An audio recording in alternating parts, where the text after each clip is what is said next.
Hola, ¿cómo están? Bienvenidos, bienvenidas. Arrancamos una nueva emisión de Horizonte Sur Global, el programa de política internacional de la pantalla de Barricada TV. Y como siempre, vamos a arrancar con nuestro flash de noticias. La Confederación de Nacionalidades Indígenas del Ecuador acordó el cese de las manifestaciones tras 18 días en la calle. El gobierno de Guillermo Lasso derogó el estado de excepción y aceptó continuar con mesas de negociaciones para responder a los reclamos de este sector. Además, se pactó una reducción de 15 centavos en los combustibles, lo que fue visto como una victoria parcial por algunos sectores del indigenismo. Esta semana, la Asamblea Nacional votó la muerte cruzada, que implica el adelantamiento de las elecciones presidenciales y legislativas. Si bien el proyecto fue votado por la mayoría, no consiguió los 2/3 necesarios para destituir al presidente. La OTAN definió a Rusia como una amenaza directa para la seguridad, mientras que ratificó la necesidad de apoyar a Ucrania. En este sentido, el presidente de Estados Unidos, Joe Biden, anunció un mayor despliegue de soldados norteamericanos en distintos puntos de Europa. Por otra parte, se realizó una invitación oficial a Suecia y a Finlandia para oficializar su incorporación a la Alianza Militar de Occidente. Además, en esta cumbre se mencionó a China. No es nuestro adversario, pero debemos estar al tanto de los graves retos que representa, dijo el secretario general de la OTAN. El gobierno de Siria anunció este miércoles que reconoce la independencia y la soberanía de las autoproclamadas repúblicas populares de Lugansk y Donetsk, ubicadas en la región del Donbass. Tras la decisión, el presidente ucraniano, Zelensky, anunció la ruptura de relaciones con Siria y llamó a que haya mayores sanciones de Occidente hacia ese país. Lugansk y Donetsk habían sido reconocidas por el mandatario Vladimir Putin en febrero de este año. La Corte Suprema de Estados Unidos autorizó al presidente Joe Biden a poner fin al programa Quédate en México, introducido por Donald Trump. La propuesta afectó a más de 60.000 migrantes al impedirles entrar al territorio estadounidense y, por consiguiente, hizo que muchos viviesen en campamentos del lado mexicano de la frontera.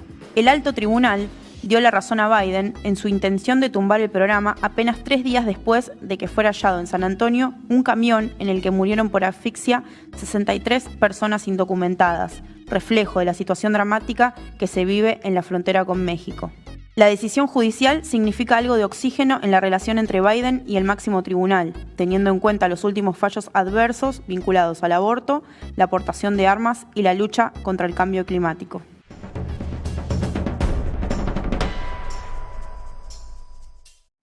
$37 personas fueron masacradas durante la madrugada del 24 al 25 de junio, la semana pasada, cuando trataban de saltar la valla que separa las ciudades de Nador de la ciudad de Melilla. Estamos hablando de un paso fronterizo entre un territorio ocupado por Marruecos y una de las ciudades de España, Melilla, a orillas del mar Mediterráneo. Se calcula que eran alrededor de 2.000 personas, estos migrantes subsaharianos, los que intentaban ingresar a España y bueno, vimos, circuló por algunos medios, lamentablemente por pocos, muchas imágenes muy fuertes donde se ven apilados los cuerpos de estas 37 personas con graves signos de violencia, con vulneración a sus derechos humanos, y la realidad es que no es la primera vez que sucede y no es solamente en este paso fronterizo donde sucede esta situación, y esto es lo que queremos analizar y para eso estamos en comunicación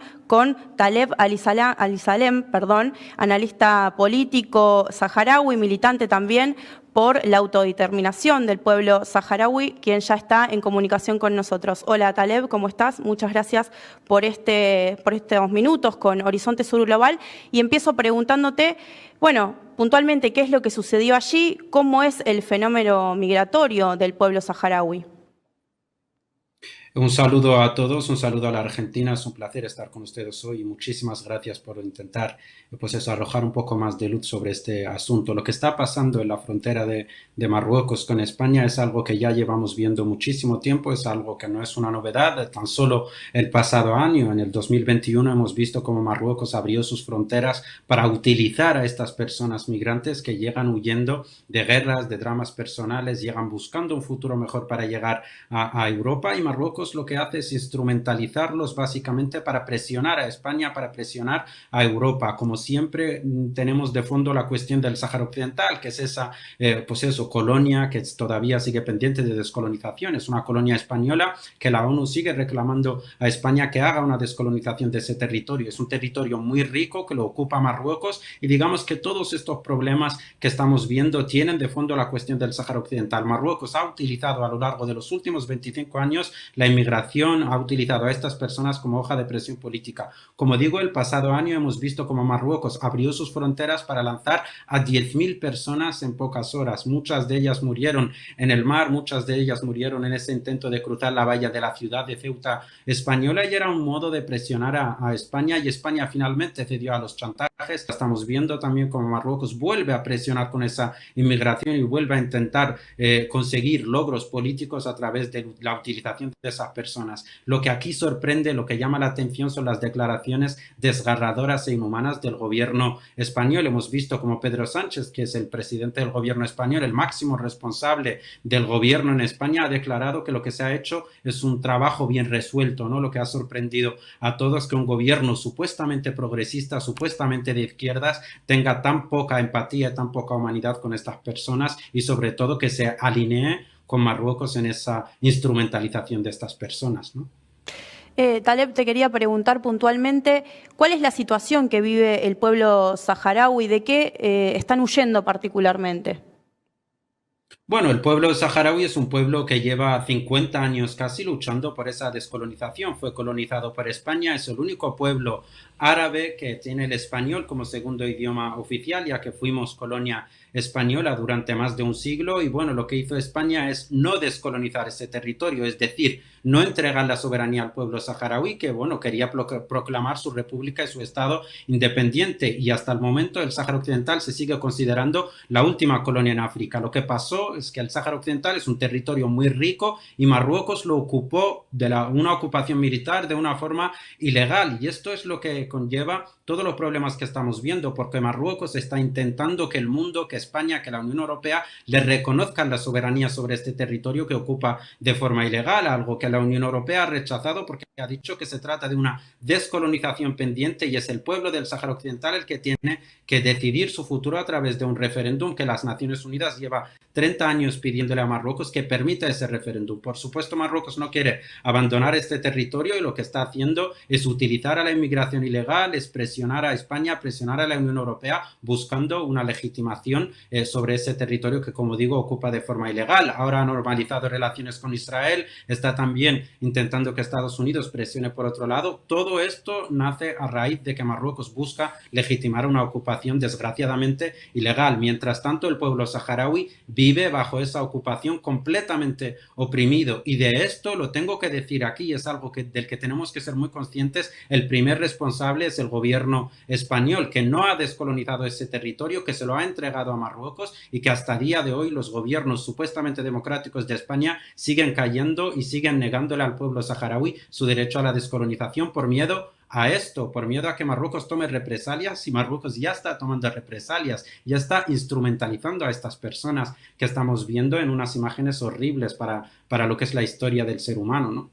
Vos hablás de una instrumentalización de estas personas migrantes. ¿De qué manera y para qué Marruecos busca esto?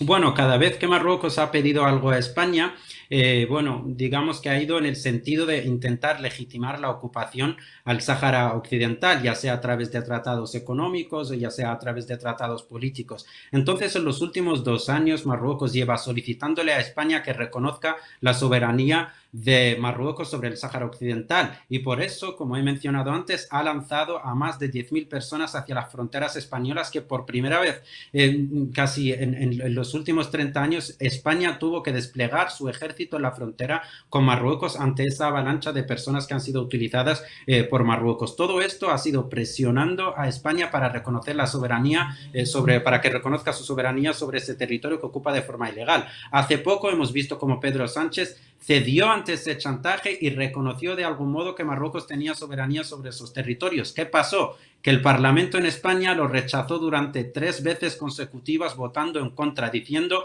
que el pueblo saharaui y el Sáhara Occidental no es un territorio marroquí y que es una descolonización. Incluso el principal partido de oposición también ha dicho que Pedro Sánchez, el gobierno español, no puede legitimar esa ocupación ilegal, algo que ha enfadado mucho a Marruecos, que, como digo, está instrumentalizando también otra vez esa inmigración ilegal para lanzarle un mensaje al gobierno español de que no retroceda en esa decisión y para también lanzar un mensaje a la oposición en España y a los partidos políticos de que Marruecos les puede estar presionando con esas personas. Desgraciadamente estamos viendo que los gobiernos en España, los partidos políticos no toman medidas contundentes de respuesta a Marruecos, sino que lo único que hacen es ceder ante ese chantaje del que el pueblo saharaui es la primera víctima y del que estos migrantes también, por desgracia, son víctimas, ¿no?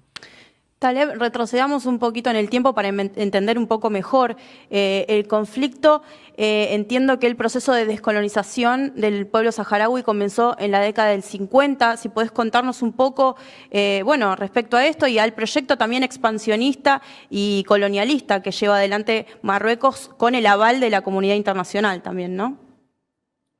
Esto nace prácticamente debido a la política imperialista y expansionista del régimen marroquí, que en el año 1963 ya intentó invadir parte del territorio de su vecino, Argelia. En lo que se conoció como la Guerra de las Arenas, Marruecos intentó invadir parte del territorio argelino diciendo que le pertenecía. Obviamente, rápidamente Argelia respondió y echó a las tropas marroquíes. Más tarde, en el año 75, cuando España estaba preparando la descolonización del Sáhara Occidental, ya iba a dejar el Sáhara Occidental, que lo estaba colonizando y era una provincia española, se le conocía como el Sáhara Español, pero España ya estaba preparando esa descolonización, es decir, iba a entregar la soberanía al pueblo saharaui, que se declare la República Saharaui Independiente. Pues bueno, Marruecos empezó a presionar al gobierno español en aquel entonces para que le entregara ese territorio. España finalmente, como siempre, cedió y le entregó ese territorio a Marruecos, que lo invadió de forma ilegal en contra de la voluntad del pueblo saharaui, el pueblo del Sáhara Occidental, que lleva casi 50 años luchando por eso, por la libertad e independencia, ¿no? Y es un problema y un conflicto que se mantiene hasta hoy en día y que mantiene a toda la región del norte de África en tensión, porque Argelia es uno de los principales apoyos del pueblo saharaui, es uno de los principales apoyos de un Sáhara independiente, es uno de los principales países que rechaza la ocupación marroquí al Sáhara Occidental, lo que mantiene una relación de tensión continua entre Argelia y Marruecos. También España es un país clave porque legalmente España sigue siendo la potencia colonizadora que tiene que descolonizar ese territorio. Por otro lado, tenemos a Marruecos con esa política expansionista agarrado y aferrado a seguir ocupando el Sáhara Occidental, y de ahí todos estos movimientos que estamos viendo de tensiones, de unas relaciones completamente minadas entre Argelia y Marruecos, entre Argelia y España, entre España y Marruecos. Y tengo que decir aquí que la solución es descolonizar el Sáhara Occidental. Mientras este problema no se solucione, vamos a seguir viendo más capítulos de conflicto entre Marruecos y España, entre Marruecos y Argelia, entre Argelia y España, y es una zona que va a estar inestable y vamos a seguir viendo más capítulos de problemas de instrumentalización por parte de Marruecos de estas personas, de tragedias, de genocidio que comete el régimen marroquí contra estas personas y contra el pueblo saharaui. Lo que tiene que hacer el gobierno español, lo que tiene que hacer España es enfrentarse a Marruecos e iniciar el proceso de descolonización del Sáhara Occidental, ¿no? ¿Qué intereses geopolíticos también se juegan en esos territorios, en el Sáhara Occidental puntualmente? ¿Qué riquezas se encuentran en esos territorios? Bueno, ese es el principal. Yo creo que has hecho una muy buena pregunta y una pregunta clave para entender todo lo que está pasando. El Sáhara Occidental, decía un diplomático francés que fue ministro de Exteriores en los años 80 de Francia, decía en sus memorias que el Sáhara Occidental era el territorio perfecto para ser ocupado, porque contenía muchísimas riquezas, muchísimos recursos naturales y tenía una población muy reducida. Hay que tener en cuenta que el pueblo del Sáhara Occidental no llega al 1.000.000 de habitantes, por lo cual es un pueblo muy fácil de ocupar, ¿no? Que es lo que hizo Marruecos, ocupar ese territorio. El Sáhara Occidental cuenta con el 75% de reservas mundiales de fosfato, y el fosfato es indispensable para la agricultura, es un fertilizante que utilizan todos los agricultores del mundo, y el Sáhara Occidental cuenta con el 75% de reservas en el mundo de este mineral que Marruecos vende y que le genera a Marruecos ganancias millonarias. Por eso ha ocupado este territorio territorio y por eso también mantiene esa ocupación y lucha por legitimar esa ocupación. Esto sin mencionar las minas de oro, esto sin mencionar el petróleo, esto sin mencionar que el Sáhara Occidental tiene uno de los bancos de pesca más ricos del mundo, es decir, en el mar del Sáhara Occidental se dan unas condiciones donde pues, hay todo tipo de peces, hay todo tipo de pescados y se reproducen con una continuidad y en masa, ¿no? Y ahí está pescando también todo el mundo, ahí está pescando Estados Unidos, están pescando los europeos y Marruecos eso a Marruecos le genera ganancias millonarias y ahí está la clave de que el Sáhara Occidental es un territorio muy rico que le genera a Marruecos y por desgracia también a la Unión Europea muchas ganancias económicas, ¿no? Taleb, vos hace unos minutitos lo mencionabas, el tema del referéndum, pero te vuelvo a llevar a ese asunto, porque bueno, hay que explicar dentro del pacto que firmó Marruecos con España durante la década del 70, en este proceso de colonización también sobre esos territorios, se acuerda mediante la ONU también que el pueblo saharaui debía ir a un referéndum para decidir por su autodeterminación. Bueno, vos nos decías que no ha pasado nada sobre este asunto. Bueno, ¿en qué situación se encuentra en todo caso? Si sigue siendo un reclamo del pueblo saharaui y cuáles son las otras urgencias que está atravesando este pueblo en este momento. Bueno, aquí hay que entender que cuando España abandona el Sáhara Occidental y se lo entrega a Marruecos, las Naciones Unidas le dicen, es que esto no puede ser, tú no puedes entregar un territorio a otro. Y estos días estamos viendo cómo se habla mucho de la ocupación ilegal, de la legalidad internacional, y es un discurso abanderado por Occidente, abanderado por Estados Unidos, en referencia a lo que está pasando en Ucrania. Aquí tengo que mencionar que desde la creación de las Naciones Unidas, la invasión marroquí al Sáhara Occidental supuso la primera vez desde que se creó las Naciones Unidas que un territorio expande su territorio, que un país expande su territorio por la fuerza militar. Marruecos invadió el Sáhara de una forma ilegal y contradiciendo la legalidad internacional. España le dijo a la ONU en un documento entregado a las Naciones Unidas que el problema del Sáhara Occidental no culminará hasta que el pueblo saharaui decida en un referéndum su futuro. Llevamos 50 años esperando ese referéndum que no se ha producido. En el año 91 llegó las Naciones Unidas con una misión para hacer ese referéndum y es una misión que sigue sobre el terreno y prometió hacer ese referéndum en 9 meses y ese referéndum era la solución más justa porque el pueblo del Sáhara Occidental podía decidir si quería ser parte de Marruecos, si quiere ser un Estado independiente o incluso si quiere volver a ser un protectorado español. Pero era ese pueblo del Sáhara Occidental el que tiene que decidir sobre el futuro del Sáhara Occidental. Bueno, esto pasó en el 91. Llegó las Naciones Unidas prometiendo ese referéndum en 9 meses y han pasado 30 años y ese referéndum no lo hemos visto. Y esto mientras el pueblo saharaui se encuentra en campos de refugiados viviendo en unas condiciones muy difíciles, se encuentra dividido porque la otra parte vive en el Sáhara Occidental ocupado bajo una federación que viola los derechos humanos de forma diaria. Y bueno, digamos que en el año 2020 el pueblo saharaui, harto de estas violaciones que comete Marruecos, decidió volver a la lucha armada. Actualmente hay una guerra, aunque silenciada por los medios, pero hay una guerra. El pueblo saharaui, representado por su movimiento de liberación, que es el Frente Polisario, está luchando y realizando operaciones militares diarias contra la invasión marroquí, ¿no? Por lo cual estamos en una guerra en el Sáhara Occidental luchando por eso, por esa independencia y por lograr ese referéndum donde el pueblo saharaui decida sobre el futuro de su país, ¿no? Por último, Taleb, te preguntaría cuál es la relación que tiene actualmente el régimen marroquí con Estados Unidos. El año pasado, Donald Trump reconoció que estos territorios eran de Marruecos. ¿En qué situación se encuentra actualmente con el gobierno de Biden? Bueno, aquí encontramos también la doble moral, el doble discurso, el doble rostro de Occidente, ¿no? Que en Ucrania vemos cómo defiende los derechos humanos, defiende la legalidad internacional, pero cuando se trata del Sáhara Occidental, que es un país que lo califica las Naciones Unidas ocupado ilegalmente por Marruecos, cuando vemos violaciones de derechos humanos que han denunciado todo tipo de organizaciones internacionales, tanto gubernamentales como no gubernamentales, que comete Marruecos, absolutamente nadie habla ni del derecho internacional ni de la legalidad internacional. Y esto tiene un motivo claro. El motivo es que en este caso el país que ocupa, el país que comete estas violaciones, que es Marruecos, es un aliado y un amigo de los Estados Unidos. Unidos. Como bien has mencionado, Donald Trump, justo antes de salir de la Casa Blanca, de la presidencia, decidió reconocer que Marruecos tenía soberanía sobre estos territorios, algo que nosotros como saharauis no hemos comprendido. Entendemos que tenga buenas relaciones con Marruecos y que Marruecos sea su aliado en el norte de África, pero el futuro del Sáhara Occidental lo tiene que decidir el pueblo saharaui.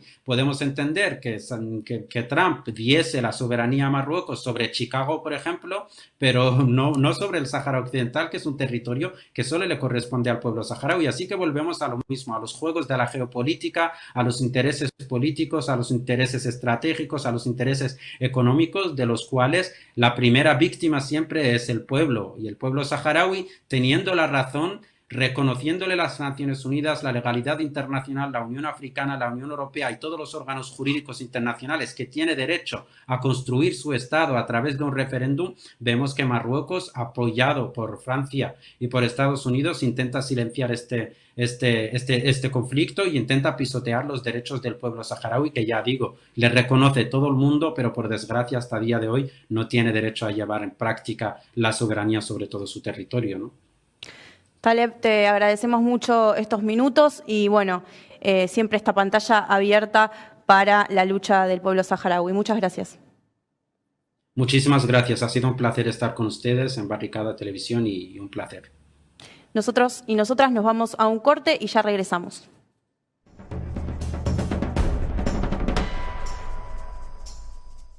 Tercer y último bloque de Horizonte Sur Global. Recién hablábamos junto a Taleb Ali-Salem sobre esta masacre en Melilla, estas 37 personas masacradas en lo que se conoce como la valla de Melilla. Y ahora estamos en comunicación con Ana Dagorret, nuestra compañera del medio aliado a Barricada TV, a RG Medios, para hablar de este mismo tema, pero desde otra óptica. Hola Ana, ¿cómo andás?